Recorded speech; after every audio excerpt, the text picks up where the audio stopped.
রাহমাতুল্লাহি ওয়া বারাকাতুহু।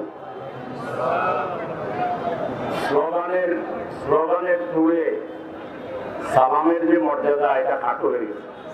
আবার সালাম দেই, ডান প্রান্ত থেকে বাম প্রান্ত পর্যন্ত যাদের কাছে সালাম পৌঁছবে সবাই জবাব দিবেন। রাজি আছেন? আসসালামু আলাইকুম ওয়া রাহমাতুল্লাহি ওয়া বারাকাতুহু।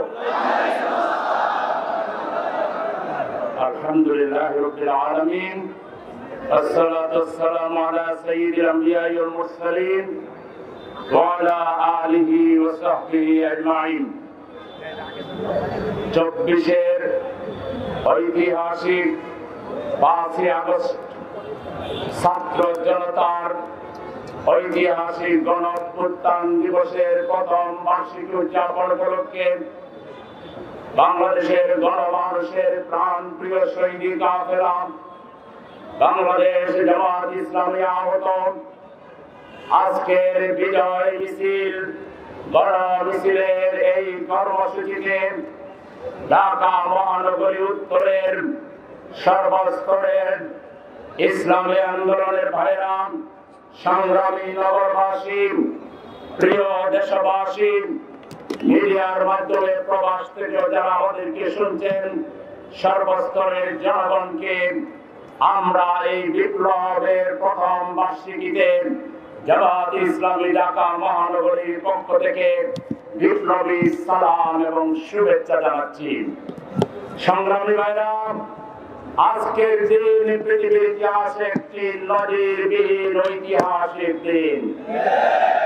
পৃথিবীর ইতিহাসে কোন স্বৈর শাসকের বিরুদ্ধে, ফ্যাসিবাদের বিরুদ্ধে মা তার কোলের সন্তানকে সাথে নিয়ে শাহাদাতের অমৃত সুধা পান করে শিশু থেকে বৃদ্ধ, ছাত্র থেকে শ্রমিক, আবার বৃদ্ধ বনিতার এরকম জীবন দেওয়ার ইতিহাসে পৃথিবীতে আমাদের ছাত্ররা ন্যায্য অধিকারের স্লোগান তুলেছিল। আর আমাদের কুখ্যাত স্বৈর শাসক শেখ হাসিনা 18 কোটি মানুষকে তিনি রাজাকার অবিদায়ে অভিহিত করলেন, যার পরিণাম তাকে পৃথিবীর ইতিহাসের সবচাইতে লাঞ্ছিত অপমানিত হয়ে আজকের দিন যেমন বিজয়ের দিন, আজকের দিন যেমন অভ্যুত্থানের দিন, তেমনি ফ্যাসিবাদের চরণে শেখ হাসিনা সহ তার গোষ্ঠী সুদ্ধার পালানোর দিন। পৃথিবীর ইতিহাসে মন্ত্রী, এমপি, দলীয় নেতা কর্মী, ইভেন মসজিদের ইমাম পর্যন্ত পালিয়ে যায়, পৃথিবীতে এমন নজির নেই। সেই নজিরবিহীন কর্মকাণ্ডের জন্ম দিয়েছিলেন পতিত স্বৈরাচার শেখ হাসিনা। তিনি মানুষকে নির্বিচারে খুন করেছেন। আমার কোলের শিশু পর্যন্ত তার নির্দেশ থেকে রেহাই পায়নি। আলহামদুলিল্লাহ, সম্মানিত জনতা, আমাদের মাঝে আজকের এই অনুষ্ঠানের সমাবেশের মিছিলের প্রধান অতিথি বাংলাদেশ জামাত ইসলামের সংগ্রামের অন্যতম নায়েবে আমির, বাংলাদেশ ইসলামী ছাত্র শিবিরের সাবেক বিপ্লবী কেন্দ্রীয় সভাপতি, বাংলাদেশের এই পরিবর্তনের অন্যতম নায়ক জননেতা ডাক্তার সৈয়দ আব্দুল্লাহ মাহমুদ তাহের উপস্থিত হয়েছে।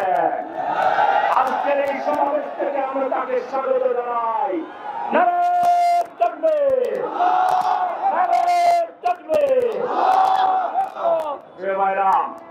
আমরা বলছিলাম সেদিন শিশুদের বুকে গুলি চালানো হয়েছে, রক্তাক্ত শিশু মাকে সামনে রেখে মা মা বলে ডাকছিল, মা আমাকে পানি দাও। সেই লেডি ফেরাউন শেখ হাসিনা নির্দেশ দিয়েছিল হাসপাতালে কাউকে চিকিৎসা দেবা না, কোন আত্মীয় স্বজনকে কাছে আসতে দেবা না। এবং কাউকে হাসপাতাল থেকে ছাড়বাও না, রিলিজ দেবা না। পৃথিবীর ইতিহাসে এত নিকৃষ্ট হৃদয়হীন মানুষ আর আছে কিনা? ফেরাউনও তার কাছে হার মেনেছে, সীমারও তার কাছে হার মেনেছে। তারা আমাদের ভাইদের জানাজা করতে বাধা দিয়েছে, কবরের জায়গা চিহ্নিত করতে বাধা দিয়েছে, কবরে সাহিত্য করতে বাধা দিয়েছে। পৃথিবীর ইতিহাসে যদি আরেকটা ঘটনা দেখাতে পারেন, এরকম একটা ঘটনা দ্বিতীয় ঘটনা খুঁজে পাবেন না। আজকে অনেকে বলেন তাদের মানে বিপদগামী কর্মীরা কেউ কেউ ফেসবুকে বিরাট যুদ্ধ হয়ে গেছেন।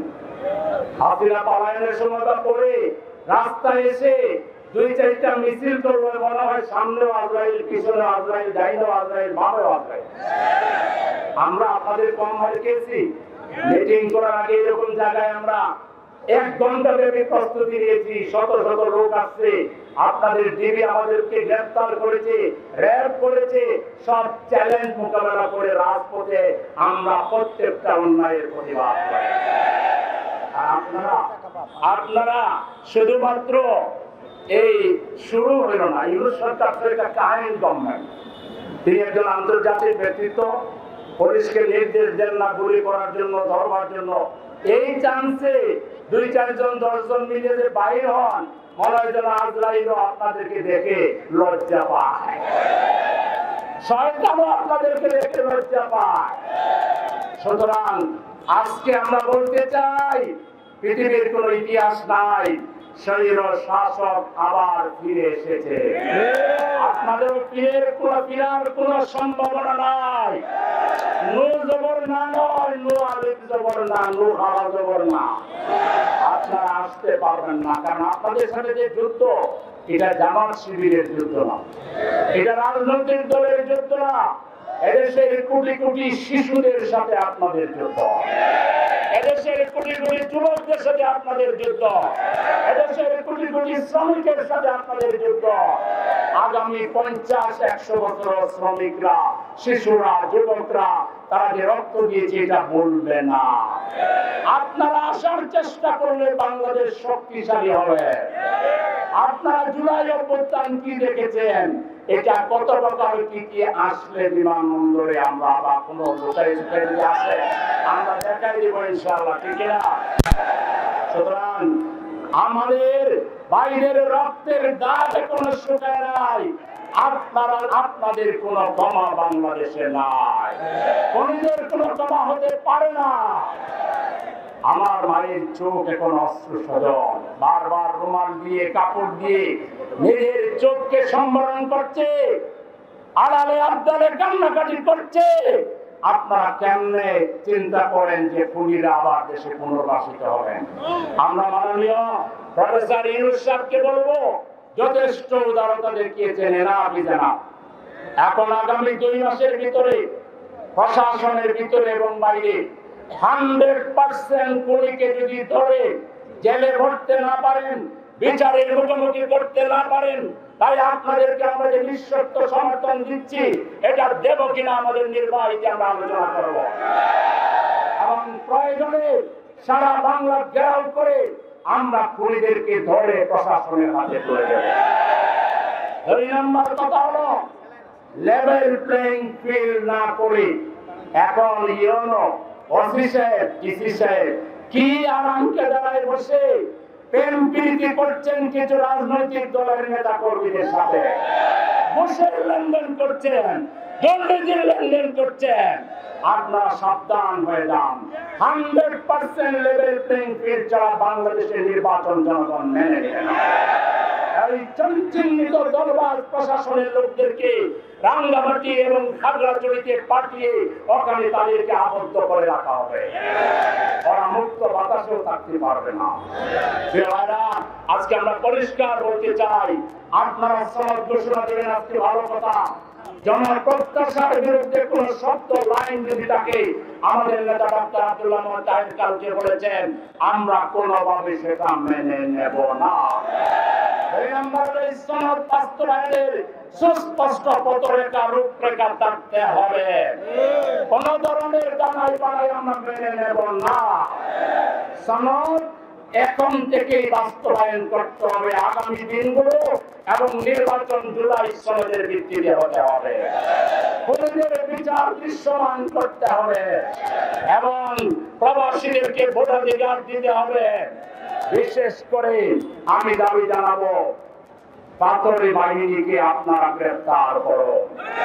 চাঁদা না দেওয়ার কারণে যদি পাথর মারে, ভোট না দিয়ে তো গলা কেটে ফেলবে। সুতরাং এই চাঁদাবাজ গোষ্ঠীকে বাইরে রেখে বাংলাদেশে কোনো সুষ্ঠ নির্বাচন হতে পারে না। আপনারা যদি কারো মুখের দিকে তাকিয়ে কাউকে ভয় করে ইউনূস সাহেব যদি সুষ্ঠ নির্বাচন দিতে ব্যর্থ হন, আপনার এবং আপনার সরকারের ইতিহাসে সবচেয়ে একটা নিকৃষ্ট উদাহরণ এসে থাকবে। সেজন্য আমরা আজকে পরিষ্কার করতে চাই, আমার ভাই কবরে কোনি বাইরে থেকে লম্বজম্প করবে, এক মুহূর্তের তোরে আমরা মানতে চাই না। খুনিদের বিরুদ্ধে আমাদের সংগ্রাম চলছে এবং চলবে। আবু সাইদ মুক্ত, শেষ হয়নি যুদ্ধ, লড়াই চলছে। মানুষের ন্যায্য অধিকার প্রতিষ্ঠিত না হওয়া পর্যন্ত, ভোটের অধিকার প্রতিষ্ঠিত না হওয়া পর্যন্ত জামাতের লোকেরা আমরা শহীদ হয়েছি বিগত আন্দোলনে। উল্লেখযোগ্য আমরা বলতে চাই না আমরা মাস্টার মাইন্ড, কিন্তু যাদের বিরুদ্ধে আন্দোলন করেছিলাম তারা আমাদেরকে মাস্টার মাইন্ডের মর্যাদায় দিয়েছে। কাউকে তো নিষিদ্ধ করে নাই, তাদের প্রধান শত্রু মনে করেছে জামাত এবং শিবিরকে, আর তার পরিণতিও তাদেরকে ভোগ করতে হয়েছে। হাসিনা তার জীবনের সবচেয়ে বড় ভুল করেছে, 1 আগস্ট জামাতকে নিষিদ্ধ করে। জামাত নিষিদ্ধ না হলে এই আন্দোলনের অভিজ্ঞতা রূপ নিত কিনা সন্দেহ ছিল। যেদিন জামাতকে নিষিদ্ধ করা হয়েছিল সেদিন আমরা সিদ্ধান্ত নিয়েছিলাম আমরা কেউ আর ঘরে থাকবো না, হাসিনাকে বিদায় দিয়ে আমরা ঘরে থাকবো, আর হয়েছে আল্লাহর ইচ্ছায় তাই। সুতরাং আগামী দিনে জামাতকে নিয়ে যারা অপরাজনীতি করেন, দিল্লির ভাষায় কথা বলেন, আধিপত্যবাদের ভাষায় কথা বলেন, হাসিনার ভাষায় কথা বলেন, তারা হাসিনার দোষর হিসাবে চিহ্নিত হবে। এখনো কারো কারো মজা লাগে, স্লোগান দেয় স্বৈরাচার গেছে দিল্লিতে, রাজাকার যাবে দিল্লিতে। হাসিনা অনেক খারাপের খারাপ ছিল, কিন্তু একটা ভালো কাজ করেছে, সে রাজাকারদের একটা লিস্ট করেছিল। এই লিস্টে তার দলকে 1 নম্বরে, এটা আমরা সমর্থন করি। আর 2 নম্বরে যাদের রেখেছিল তারাই এখন এই স্লোগান দিচ্ছে। আপনারা এই স্লোগান অব্যাহত রাখলে বাংলার জনগণ জুলাই বিপ্লবের সেই ধারায় আপনাদেরকে দিল্লি আর পিন্ডিতে পাঠিয়ে দেবে। এদেশে থাকতে হলে এদেশের মানুষের মনের ভাষায় কথা বলতে হবে। আবল তাবল লোকে বাংলাদেশে রাজনীতি করার সুযোগ বন্ধ হয়ে গেছে।